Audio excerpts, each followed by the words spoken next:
En næst ætlum við að fá hérna erindi frá honum Björgvini Harðarsyni. Hann hefur hérna tekið jörðina hér í Gunnarsholti föstum dögum og gert hér mjög áhugaverðar korntilraunir líka og kornrækt og það er gaman að heyra þessa frásögn. Gjörðu svo vel. Takk. Já, eins og hann sagði, Björgvin Harðarsson heiti ég og er svínabóndi í Laxdal og hef stundað kornrækt hérna í Gunnarsholti síðan 2007, þannig að þetta eru komin 10 ár. Við byrjuðum fyrsta árin á okkur 30 hekturum og plægðum og svona, og þetta venjulega bara. Og það voru verktakar í flestum verkum, eða allavega í áburðardreifingu, sáningu og því öllu saman. Þetta þróaði smávegis áfram, 2009 til 2010 var þetta aukið í 150 hektara. Áfram plægðum við allt og sáning og áburðardreifing var saminuð og verktaki sá verkið. Síðan var enn aukið við, þarna var náttúrulega kom góð árin og maður var bjartsýnn og þetta leit vel út og líka hækkaði verð á heimsmarkaði. En á þessum tíma fórum við út í að vinna þetta meira sjálf. Fórum út í að kaupa Vaffem sáningavél og það var aðalega út af þessu. Að sáningi með venjulegur aðferðinni var bara ekki nægilega jöfn og góð. Þannig að við fórum yfir þetta og hér er talsverður munur. Og þetta breytti heilmiklu. Og eins bara í hvað vinnan var minni, þetta var bara ein ferð og allt búið. Og þetta var mismunandi erfeinsla sem við vorum með, það er sem sé plægingin eins og þið þekkið. Og frekar dýrt og sérstaklega landi hérna í Gunnarsholti, það er svolítið hætt við ofþornun. Það í raun og veru bara þolir ekki plægingu á hverju ári. Þannig að við fórum í að skoða þetta aðeins.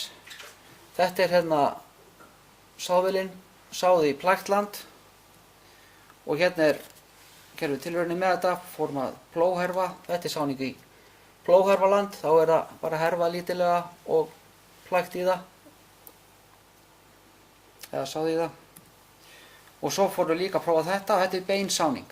Hér er bara landið síðan ári áður og það er bara sáði í það og ekkert gert annað. Og það hendar alveg í þessu landi. Og hérna sést hvernig það kemur út. Og hérna er þetta herfi sem við sáum áðan, hérna. Þetta hérna framan á vélinni. Það er ekki notað hér. Og vandamálið sem maður svona sá að er að koma er að hálmurinn situr of mikið á jörðinni og það nær ekki að skera fræið onni. Og það var gerð mikil skýrsla í Danmörku þetta núna á síðasta ári þessa aðferð og þeir skoða þetta fram og tilbaka og komast að því að það væri sniðugt að vera með vél sem hervar hálminn og jafnar honum yfir stykkið áður en maður sáir með beinni sáningu. Húsapuntur, hann er svolítið til vandræða hér. 2013 þá eiturum við, í júlí 2013 þá eiturum við með Roundup, drápum húsapundin og svo að sáð á eftir í beinni sáningu, engin plæging og ekki neitt, vetrarhveiti. En vetrarhveiti það sáðum við fyrst 2012, 2010 segi ég, það drafst þá veturinn, það var sáð aftur hérna mánaðamótin júlí-ágúst og uppskera 2012 var mjög góð. Þannig að við héldum áfram. 2012 var mjög gott ræktunarár, mikil sól og blíða. Þannig að maður hélt áfram og sáðum aftur. Svo kom 2013 og þá var bara skítkalt og allt ómögulegt. Veturinn var góður, það lifði veturinn bara mjög vel en sumarið var of kalt. Það var bara í engin uppskera af hveitinu. Hvorki af vorhveiti né vetrarhveiti.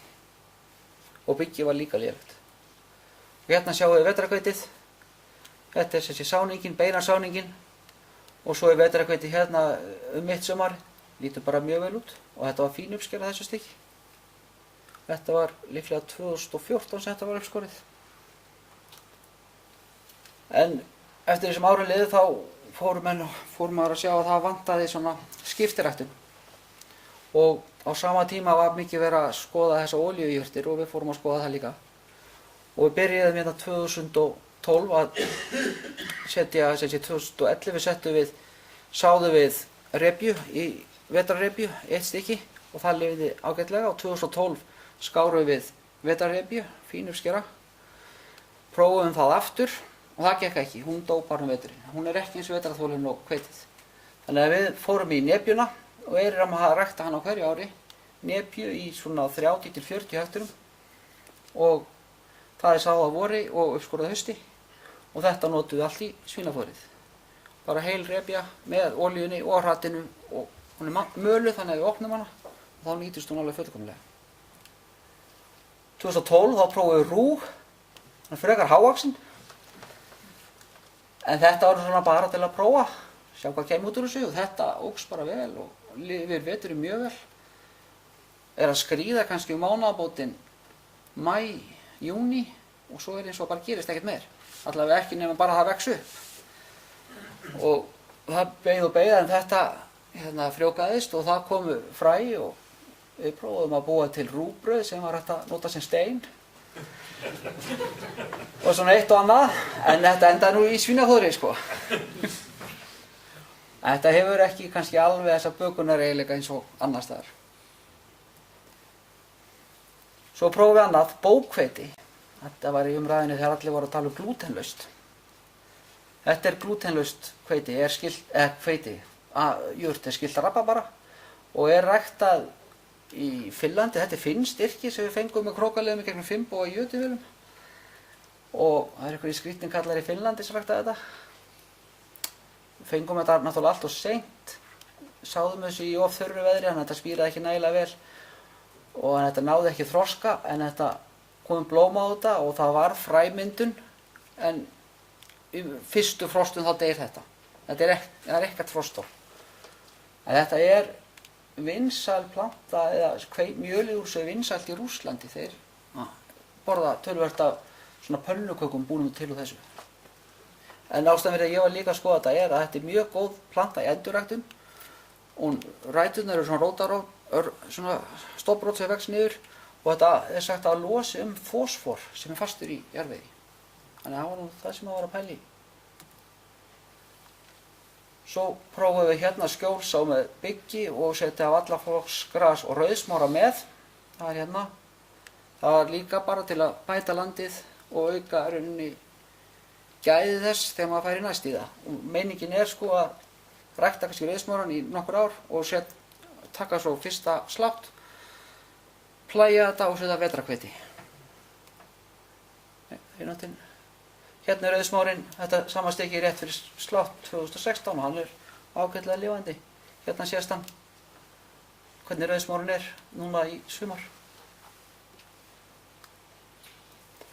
2013 þá fórum við að sjá sneiðurlefnaskort í grösunum. Það fór að snúast upp á blöðin og þeir voru að voða asnarleg og það var mikið að geldum fræjum og ég fór að lesa mig til þetta og þetta virtist vera koparskortur. Þá fórum við að skoða fljótandi steinefnaáburður, þá var það árið til hjá Jara. Hérna er laufsýni tekið 2015, hér er ekki borin neitt fljótandi áburður á. Töluverður skortur á mörgum efnum. Hérna er þetta sett tvisvar á, samtals 3 lítrar. Þá sér maður að þetta er ekki alveg eins rautt, en samt rautt. Og hann er að laga svolítið með þessu. En svo er það 2016, hérna þetta er tekið á akri sem er þessi áburður settur á og það er allt í góðu með allt. En ég hef grun að þessar tölur, þær eru mjög breytilegt eftir hitastigi. Það er greinlegt að plönturnar, þær eru ekki að taka upp efnin ef hitastigið er lágt.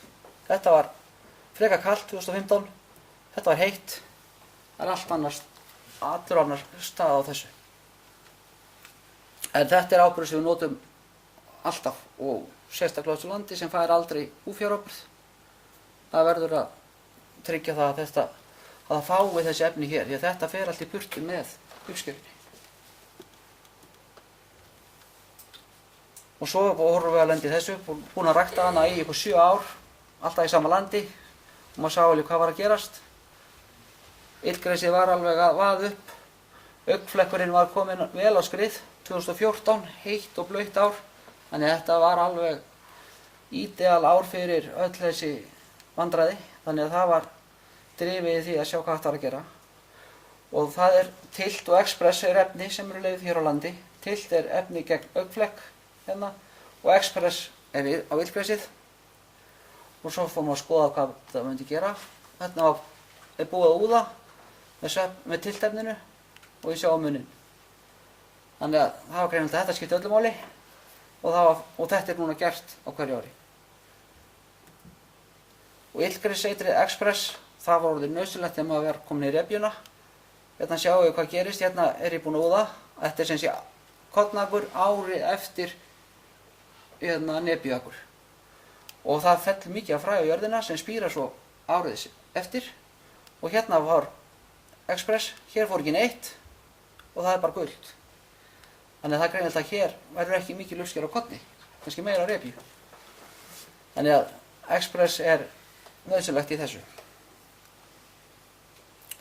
Úðunin, hún er framkvæmd með bara þessu venjulegum úðadælum. Fyrst áttu okkar gamla dælu sem svona reyndum að nýta okkur, gekk svona upp ofan. En í ár keyptum við nýja úðadælu sem getur tekið mun meira magn og úðað í vindi, sem er nauðsynlegt á Íslandi. Það er þetta apparat hér. Þannig að þetta eru 24 metrar og 24.000 lítra. Og svo eru pokar hérna á sem eru loftur inn í þessu undir þrýsting og það blæs hérna efninu niður. Þannig að þá getur maður úðað í allt eins og segi 8 metrum.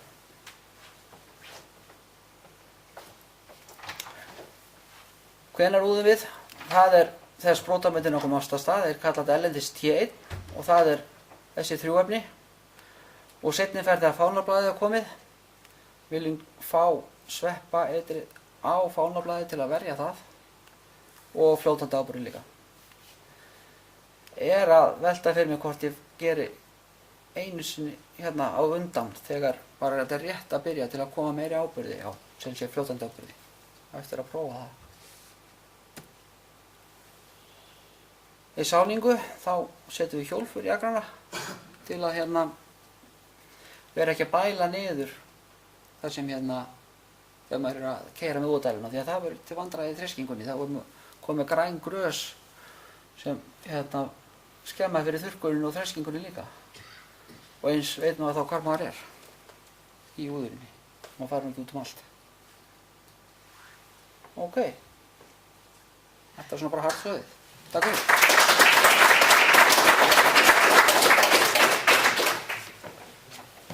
Smá mynd. Takk fyrir þetta. Þetta er ansi fróðlegt og gaman að, já, svo fylgir hérna. Þetta er bara eins og hérna í útlöndum, Ameríku. Glæsilegt. Þetta er náttúrulega alveg magnað. Að við skulum eiga svona land á Íslandi og svona menn sem að hérna eru tilbúnir að fórna sér alfarir í og kannski fær þetta kostnaðinn tilbaka með þróttbrauðsri vinnu og rannsóknum og það skilar sér. Og það skilar sér líka til hinna sem að vilja auka við sína þekkingu. Þannig að þetta er mikilvægt.